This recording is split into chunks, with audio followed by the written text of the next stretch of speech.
बिस्मिल्लाहिर्रहमानिर्रहीम। अस्सलाम वालेकुम बच्चों, कैसे हो आप सब? उम्मीद करती हूँ खैर वाफियत से होंगे। बेटा आज का हमारा लेसन है नसू और सलीम की गुफ्तगू, जो लिखा है डिप्टी नज़ीर अहमद ने, जिनकी तस्वीर आपके सामने है सब जी। अब हम इनका तारुफ पढ़ते हैं। तौबतुन नसू जो है ये डिप्टी नज़ीर अहमद का तीसरा नावल है, जिसको उनका शाहकार कहा जाता है। ये नावल 1877 में शाया हुआ, यानी 1877 में। ये औलाद की तरबियत के हवाले से है। इस नावल के ज़रिए ये हकीकत रोशन की गई है कि औलाद की महज तालीम ही काफ़ी नहीं, उनकी परवरिश इस तरह से होनी चाहिए कि इसमें नेकी और दीनदारी के जज्बात पैदा हों। क्योंकि बेटा अल्लाह ताला ने हमें दुनिया में भेजा भी इसीलिए है कि हम एक दूसरे के साथ नेकी करें, भलाई करें। तो इसीलिए ये नावल जो है ये हमें इस चीज़ पर उभारता है कि हमें दूसरों के साथ नेकी करनी चाहिए। ये नावल एक मुकालमे की शक्ल में है। इसमें उन्होंने एक ख़ानदान के सरबराह नसूह की तौबा के बारे में लिखा है, जिसे हैज़ा हो जाता है और बिस्तर मर्ग पर वो गशी की हालत में अपनी आक़बत के हालात देखता है और फिर वो गुनाहों से तौबा कर लेता है। होश में आने के बाद अपने बीवी और बच्चों को राह रास्त पर आने की तलकीन करता है। छोटे बच्चे तो उसकी बात मान जाते हैं, मगर बड़े बच्चे अपनी ज़िद पर कायम रहते हैं। बड़ा बेटा एक मरतबा ज़ख्मी होकर घर लौटता है और ज़ख्मों की ताब ना लाकर दम तोड़ देता है। इस पूरी किताब में बेटा घरेलू नाचाकियों को ख़त्म करने की कोशिश और अपने बच्चों को कैसे राह रास्त पर लाएं, ये बताया गया है। ये किताब मुकम्मल 12 फसलों में है और हर फसल जो है वो अलग अलग उन्वान से कायम है। बेटा इसमें ये वाज़ेह किया गया है कि इंसान को सिर्फ दुनिया का होकर ज़िंदगी नहीं गुजारनी चाहिए, बल्कि अपनी आखिरत की भी फिक्र करनी चाहिए, क्योंकि ये दुनिया तो फ़ानी है। लिहाजा यहाँ हमें एक मुसाफिर की तरह ज़िंदगी गुजारनी चाहिए और अपने साथ साथ अपने ख़ानदान और मुआशरे की इस्लाह की कोशिश करनी चाहिए जी। अब हम बाकायदा इसका लेसन का आगाज़ करते हैं कि जिस साल दिल्ली में हैज़े की सख्त वबा आई, तो नसू जो था वो भी दीगर अफराद की तरह हैज़े में मुब्तला हुआ और उसको ऐसा लगा अपनी तबीयत को देखते हुए कि जैसे मौत करीब है। तो उसको बेटा ऐसे हालात में बहुत मायूसी हुई और इसी मायूसी के आलम में उसे फ़िक्र लाहक हुई कि उसकी आखिरत का क्या बनेगा। यानी उसको एहसास होता है कि उसने तो पूरी ज़िंदगी में कोई नेक काम नहीं किया, नमाज़ें जो हैं वो भी ढंग से नहीं पढ़ी, कभी पढ़ ली कभी छोड़ दी, और जो पढ़ी तो वो भी ऐसे ही गुजारे लायक, ना कोई वज़ू का एहसास और ना ही कोई भरपूर तरीके से जिस तरह से खुशू व खुजू के साथ इबादत करनी चाहिए। यानी उसको किसी भी तरह का इस तरह का एहसास ना था, तो लिहाजा उसे फ़िक्र लाहक हुई। अब इसी दौरान डॉक्टर ने जब उसकी तबीयत को देखते हुए उसको ख्वाबार दवा दी और घर वालों को कहा कि ये दवा इसको दी है और सोना इसके लिए बहुत बेहतर है, अगर ये सो जाएगा तो समझें कि बच जाएगा। तो लिहाजा वो दवा के ज़रिए से जब वो सो गया तो घर वाले जो थे वो थोड़े मुतमईन भी हो गए कि अब यकीनन बेहतरी की उम्मीद है।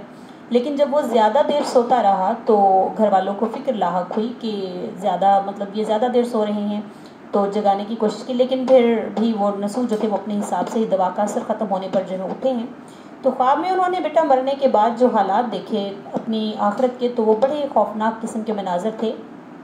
तो वो फिर हड़बड़ा कर उठ बैठे, यानी एकदम घबराए और उठ बैठे, और उनको एहसास हुआ कि उनको जो है वो अपने ख़ानदान की ज़िंदगी पर जो है कि जो उन्होंने बेमकसद ज़िंदगी गुजारी, यानी उन्होंने अपने औलाद की, अपने घर वालों की सही तरह से वो इस्लाह नहीं कर सके, तो इस पर उन्हें अफसोस हुआ।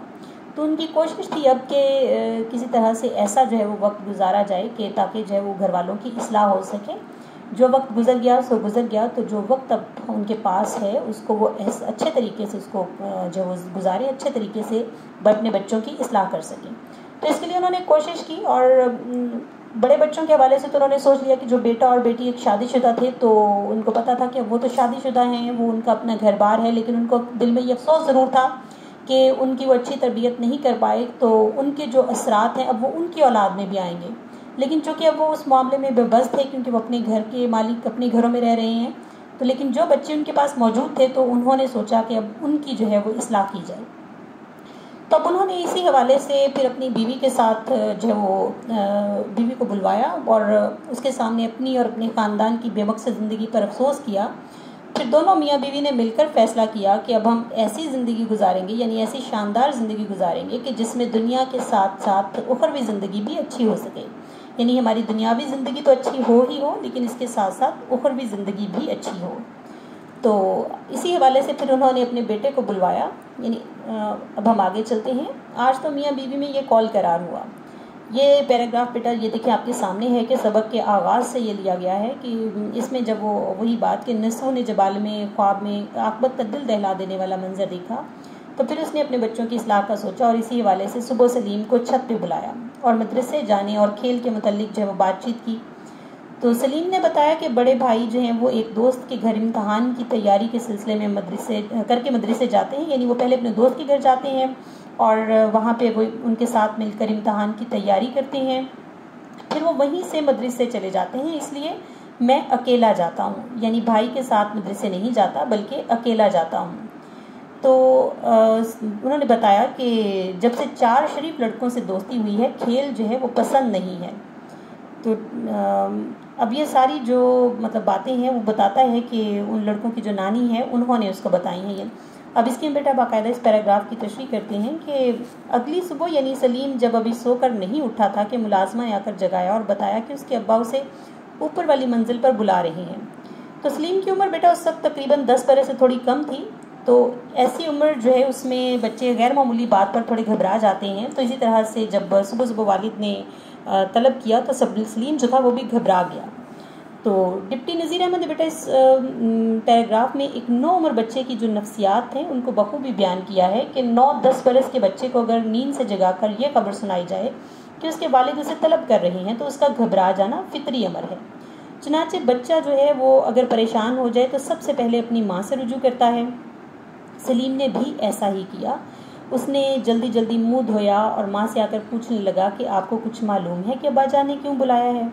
पहले तो वो मुलाजमा जो है बेदारा वो उससे सवाल करता है कि अब्बा जान ने बुलाया है तो क्यों बुलाया है, यानी क्या वजह हो सकती है। तो वो जो ज़ाहिर सी बात है कि बेदारा जो है वो इस बात को नहीं जानती कि क्या जो है वो हो सकता है। तो वो अपनी माँ से पहले अपनी माँ से पहले सवाल करता है, मुंह हाथ धोता है और जो है वो अपनी माँ से सवाल करता है कि क्यों बुलाया है। उसके बाद फिर अपने बाप से सवाल करता है। ठीक है, अब ये जब वो पूछता है कि कुछ खफा तो नहीं है, यानी उसको होता है कि अगर बाप को गुस्सा आता है या बाप गुस्से में होगा तो यकीनन जो है वो फिर डांट डपट होगी। तो इसी हवाले से पहले वो पूछता है कि कहीं वो गुस्से में तो नहीं है। तो वो कहती है कि नहीं अभी तो कोठे पर से नहीं उतरे। तो फिर वो बेदारा से पूछता है कि तुझे मालूम है, यानी आपको मालूम है कि क्यों जो है वो बुलाया है।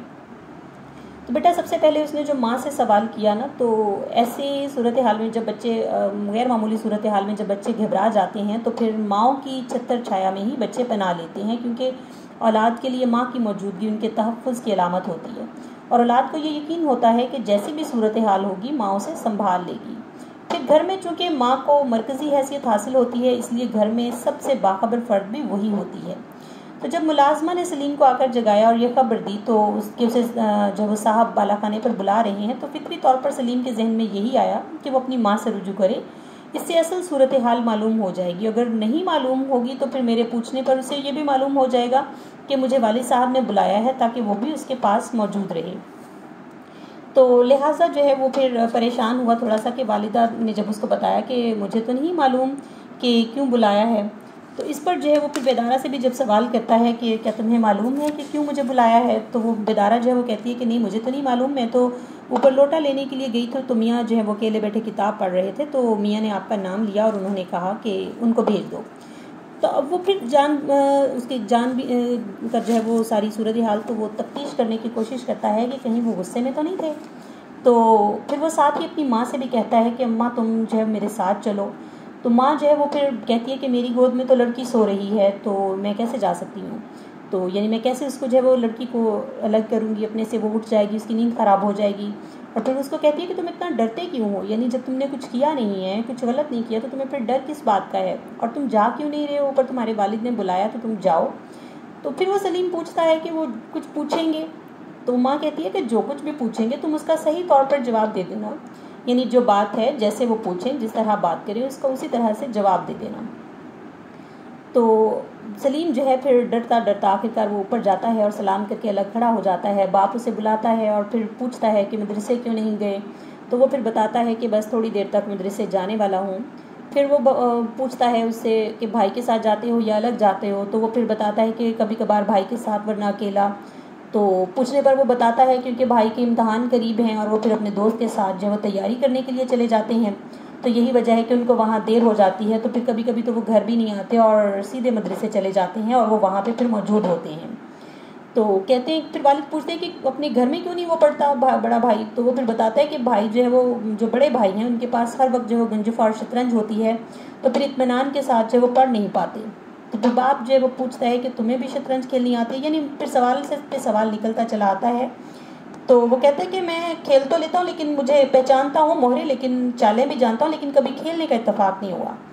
तो फिर वो कहते हैं कि मगर दोनों ज़्यादा दिनों तक देखते देखते यकीन है कि तुम भी खेलने लगोगे। तो बेटा कहता है कि शायद मुझे शतरंज खेलनी ना आए। तो बाप पूछता है कि क्यों, ऐसी क्या वजह है कि तुम्हें शतरंज खेलनी ना आए। तो वो कहता है कि मुश्किल हो या ना हो, लेकिन मेरा दिल ही नहीं करता। वो फिर वजह पूछता है बाप, तो वो कहता है कि मैं पसंद नहीं करता। तो चूँकि बाप कहते हैं चूँकि मुश्किल है और अक्सर जो है वो खेलने वाले घबरा जाया करते हैं, तो कहता मुझे यकीन है कि गंजिफा में तुम्हारी तबीयत खूब लगती होगी, यानी वो तुम्हें पसंद होगा, अगर शतरंज नहीं तो वो पसंद होगा। तो वो क्योंकि वो शतरंज की निस्बत आसान भी है, तो वो फिर कहते हैं कि हाँ शतरंज की निस्बत जो है वो मैं पसंद करता हूँ, लेकिन शतरंज जो है उसमें तबीयत पर जोर पड़ता है और गंजिफा जो होता है उसमें हादसे पर जोर पड़ता है, यानी सोचना पड़ता है। तो कहते हैं लेकिन मेरी जो नापसंदीदगी है उसका कुछ खास यही सबब नहीं है, बल्कि मुझे सारे ही खेल पसंद नहीं हैं। तो उस पर जो है वो बाप बड़ा हैरान होता है कि कैसे सारे खेल पसंद नहीं हैं, क्यों खेल पसंद नहीं हैं।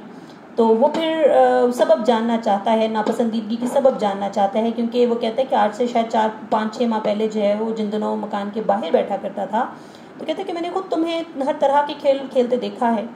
तो वो कहते हैं कि हाँ जी दुरुस्त कहते हैं, लेकिन फिर वो उसके बाद अपना सबब बताता है कि आपने 4 लड़के जो हैं उनको देखा होगा जो कि किताबें बगल में दाबे गली में आते जाते रहते हैं, आपने उनको देखा होगा। तो उन्हीं की वजह से जो है मेरी अंदर जो तब्दीली आ गई और मैं इन तमाम खेलों से उकता गया हूँ। ओके बेटा, अब हम इंशाल्लाह इसका बकिया कल करेंगे।